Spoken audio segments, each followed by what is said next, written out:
Gente, eu já disse para vocês, hoje o papo é sobre crise de ansiedade coletiva. Olha que interessante. Acompanhe comigo esse VT, depois nós vamos conversar mais aprofundadamente. Recentemente, um caso numa escola de Recife deixou o Brasil chocado. 26 alunos sofreram uma crise nervosa dentro de sala de aula e precisaram de atendimento médico. Os relatos sobre a causa e o espalhamento do surto ainda não são claros, mas especialistas já diagnosticaram o caso como sendo uma crise de ansiedade coletiva. Era dia de prova para os alunos do ensino médio.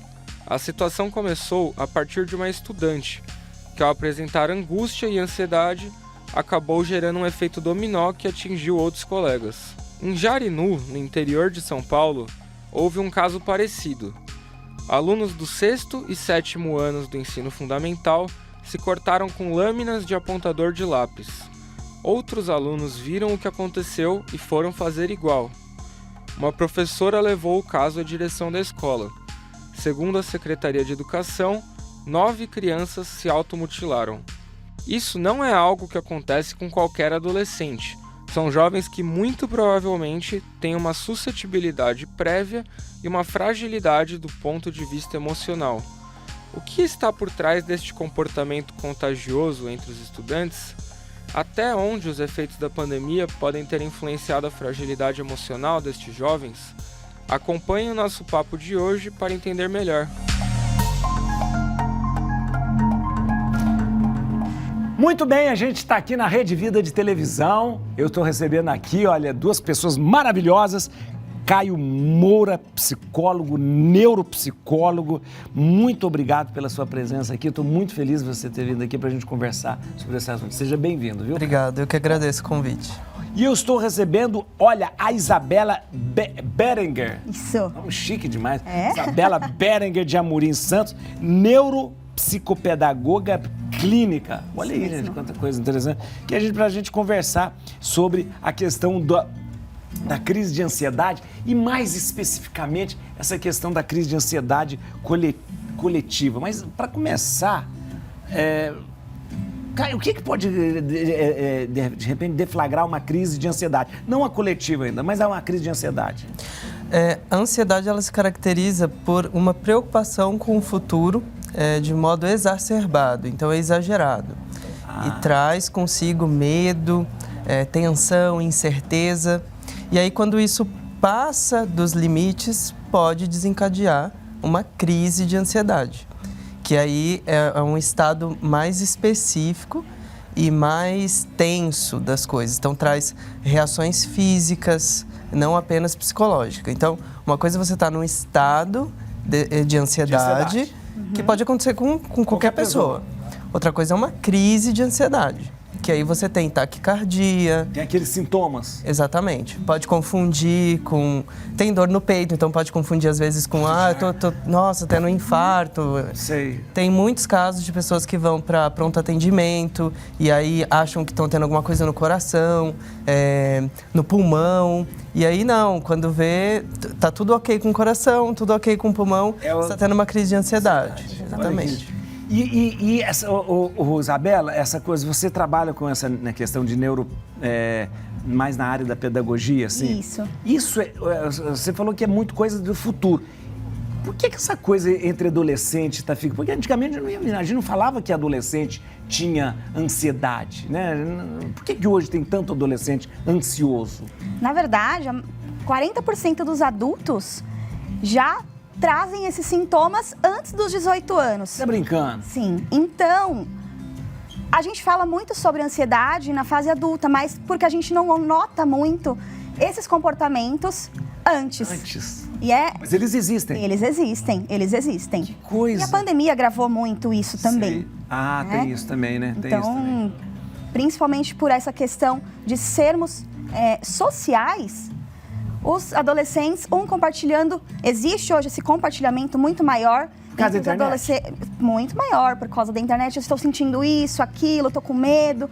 Então, eles conversam muito mais e dá esse esse start também. E sempre a questão da ansiedade, sempre questão ao futuro, assim, aquilo que vai acontecer. Isso. O que poderia acontecer. E é inconsciente? A pessoa não tem consciência? Às vezes sim, às vezes não, né? Tem o âmbito individual, traumas, isso é algo inconsciente, né? A pessoa muitas vezes não conhece. Então, o processo de terapia, por exemplo, traz para o conhecido, para a consciência, aquilo que está escondido, o que pode muitas vezes estar alimentando essa forma ansiosa de se viver. Agora, existem situações que a pessoa sabe, ela sabe quais são os gatilhos que deixam ela ansiosa. Né? E aí isso a gente chama de consciente, aquilo que é conhecido. A gente fala, olha, é verdade. A gente fala assim, eu sou ansioso, né? Porque eu sou ansioso. Né? Isso é muito ansioso, muito. E às vezes eu tenho umas faltas de ar assim também. Não é falta de ar, eu sei que não é falta de ar, porque é só dar uma respirada mais calma que eu. Isso não é eu sei que não é crise de ansiedade, porque eu não estou tendo todas aquelas coisas, mas faz parte da ansiedade também, né? Sim, e aí você usa uma técnica de respiração que a gente indica para paciente também. Exatamente. Sim. Inclusive, para criança existe também uma técnica de respiração muito bacana. Sim. Para aliviar a questão da ansiedade. Exatamente, para a criança se acalmar, para os pais poderem também ter um pouco desse controle, entender o que está acontecendo, porque nas crianças o que acontece? Muitas vezes elas ficam muito agitadas. Então a gente não entende qual é o início dessa agitação. Assim como o Dr. Caio falou, nos adultos acontece essa questão do gatilho. Muitas pessoas já conhecem esse gatilho. Mas e as crianças? Sim. Como elas conseguem passar esse gatilho, né? Então, os pais conhecendo também essa técnica de respiração ajuda bastante. Agora, me fala uma coisa, esse negócio da crise de ansiedade, todo mundo acompanhou, vocês viram, né? De repente a escola, todo mundo começa a passar mal, ter os mesmos sintomas, né? Tipo assim, palpitação e tal, aquela coisa. Isso é mais comum do que a gente acha ou de repente isso é um fato muito, muito inusitado? É mais comum porque existe uma coisa chamada inconsciente coletivo. Então a gente acaba vivenciando algumas coisas que a nossa própria cultura, a nossa própria sociedade está vivenciando em um âmbito coletivo, né? E aí o ambiente escolar pode gerar isso, o ambiente pandêmico, né? Então, também. Mundialmente nós vivemos questões em comum e questões de incertezas relacionadas ao futuro. Então, essa incerteza pode nos trazer ansiedade, porque o contrário da ansiedade é você ter o controle daquilo que está acontecendo. Controle. Então, quando uma incerteza aparece na sua vida, pode-se ativar um estado mais ansioso. Olha que interessante. Agora, Isabela, essa coisa de repente, você já tinha visto alguma coisa nesse sentido, de uma crise coletiva dessa forma, assim? Em pequenos grupos. Pequenos grupos? Pequenos grupos, sim. De 4, 5 crianças, adolescentes. Às vezes aquele grupo que se parece mais, porque isso, como o Dr. Caio falou, esse inconsciente coletivo, ele está dentro de todos nós. Então, a gente procura se relacionar com pessoas que pareçam um pouco com a gente, que tenha essa mesma visão, essa mesma... um modo de vida mesmo igual ao nosso. Então, quando surge algo, por exemplo, eu estou passando por uma questão e eu compartilho com uma amiga e ela vai, às vezes, acolher aquilo que está passando em mim e vai começar a falar também daquilo que está acontecendo com ela e eu sinto a dor dela também. Então, isso... Essa empatia, essa coisa. Exatamente. Aí eu vou falar um negócio, eu acho que vai parecer um pouco ofensivo. Desculpa, você não faz... Essa coisa que aconteceu com o pessoal não tem nada a ver com histeria coletiva. Ou esse termo nem se usa mais também? De repente, essa coisa nem se usa mais. Eu tô dando bola fora. É que histeria é uma catarse. É um tema um pouco diferente. Sim. A histeria, ela vai ter uma questão de sintomas importantes, físicos, mas há um trauma importante da própria pessoa que está, de alguma forma, mantendo, exatamente, provocando esses sintomas. A histeria coletiva a gente pode entender também com essa questão de traumas de cada um, mas com um fator em específico que seja em comum de todas essas pessoas e tudo mais. Mas a histeria, ela é algo, ela é mais forte do que a própria... Agora, falar de ansiedade causa ansiedade? Vamos supor, se a gente ficar conversando sobre ansiedade, a gente fica mais ansioso? Me acalma, mas eu não sei se é porque eu sou... Você pensa, não, mas eu queria fazer a terapia com você, porque ele acalma, eu tô perguntando ansiosamente e ele está me respondendo.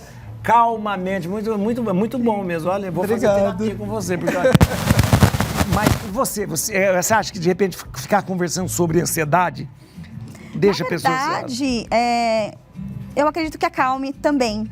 Justamente porque você coloca aquilo que você está sentindo para fora. Porque você não falar, você acaba somatizando aquilo que está acontecendo dentro de você. Sim. Né? Então, quando você fala, alivia, né? Tira aquele peso das costas. Então, dá uma acalmada. Interessante. Então seria bom de repente conversar. Agora, o fato disso ter acontecido, desse fato que chamou a atenção, de uma crise coletiva, tem a ver também com essa muita informação que os adolescentes têm um para com o outro? Estou sentindo isso, estou sentindo aquilo e tal? Pode ser? Pode tanto ser essa questão de um compartilhar com o outro, quanto a quantidade de informações que é recebida durante o dia. Há 20 anos atrás, a gente não tinha esse nível de informação que a gente recebe durante o dia. Hoje, as crianças com 6 meses, 8 meses, já estão aqui, ó, no celular. Verdade. E se não gostou de um vídeo, passa 3 segundos, já pula para outro. Então, o cérebro não acompanha aquilo. Chega um momento que dá essa exaustão. Então, quando o corpo tenta sustentar essa exaustão, é a hora que ele fala. Então, nessa questão da crise de ansiedade coletiva, o que me chamou mais atenção é que teve sintomas físicos, de fato. Teve automutilação? Que isso, Jesus? Nossa, mãe. Automutilação é quando você coloca a agressão contra si mesmo. Mas isso numa crise de ansiedade pode acontecer? Pode acontecer por fatores individuais. Então, não é que a crise de ansiedade coletiva causa isso. Sei. Mas a pessoa tem um fator individual que ela coloca a agressão voltada para si mesma. E todos nós temos uma tendência ou a heteroagressividade, que é a agressão ao outro, ou a autoagressividade. A gente tem essa tendência. Aí você precisa se conhecer para saber qual é a sua. Eu tava arrancando unha aqui, isso aqui mesmo, esse canto da unha aqui. Isso é não é? Olha que isso já tá me doendo há muito tempo. Eu acabei de arrancar mais um pedacinho, tá me doendo mais ainda. Olha, você tava falando e eu falei, eu tô me aí para na hora, né? É verdade. A gente para, sabe? O Rodolfo tem mania. Posso falar, Rodolfo? O Rodolfo, super, mega, hiper, uber ansioso, esse é o Rodolfo, o nosso diretor. Faz 1000 coisas. E o Rodolfo, às vezes, ele quer arrancar a pele dele, né? Mas é inconsciente. Mas é inconsciente? Inconsciente, né? Inconsciente. Exatamente. É interessante. A gente traz isso para o conhecido, né? E a gente muda a forma de aliviar. É nesse momento que a terapia é essencial. Justamente esse autoconhecimento é a terapia que vai trazer ao conhecido, né? Que essas coisas que são inconscientes. Agora, o assunto, essa coisa da crise de ansiedade coletiva, pode ter tido um fator que foi o gatilho que desencadeou isso? Ou não? Ou, de repente, uma pessoa foi, ou uma situação? Eu acredito mais em situação. Acredito mais a gente precisa estudar o grupo, né? O grupo em específico, e entender a dinâmica daquele grupo. Porque o grupo vai contar a sua própria história. E aí nós vamos entender qual foi o fator ou quais foram os fatores desencadeantes daquela crise coletiva. Exatamente. Principalmente hoje que estamos voltando às aulas presenciais. Então, antigamente, até uns 2 anos atrás, 1 ano e meio atrás, qual era o fator? Estou em casa, então como que são as minhas provas? Online? Eu preciso ficar ali me matando de estudar? Olha, isso é verdade, é interessante. Não preciso. Tem ali um tablet, um celular ao meu lado, eu posso consultar às vezes, posso perguntar para quem está do meu lado, né? Voltando, me traz aquela pressão. Prova surpresa! Voltou. E o que eu faço agora? Não estou preparado, não tenho celular aqui para eu dar aquela olhadinha espiada. O que eu faço? Ansiedade. Deixa eu falar uma coisa para vocês. Eu sou do tempo que a gente estudava, que o professor chegava na aula e falava, vamos fazer arguição. Eu tinha um professor, Padre Moreno, o Padre Miguel Moreno. Eu estudava no colégio de padres, né, na minha cidade, e ele tinha um saquinho, chamava sustinho. Todo dia, antes de começar a aula, ele tirava o número da chamada e fazia uma uma pergunta, uma prova, valendo ponto. Ele chamava sustinho porque todo mundo temia. O Padre Morandi chegava com um saquinho assim, era o sustinho. O pessoal já olhava pro sustinho, eu lembro até hoje, porque era um saquinho de veludo verde.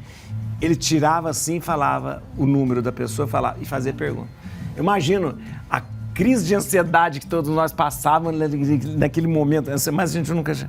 Mas o mais interessante é que eu nunca tinha percebido isso, porque, de repente, talvez não houvesse essa maneira de estar todo mundo ansioso ao mesmo tempo, né?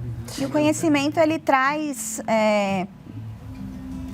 à tona tudo aquilo que a gente já passou e não sabia que estava passando. Interessante. Então, quando a gente conhece, tem noção do que é a ansiedade, os sintomas, a gente percebe quando a gente já ficou ansioso e, nossa, olha só, e isso poderia ter causado uma crise de ansiedade, causou e eu não percebi.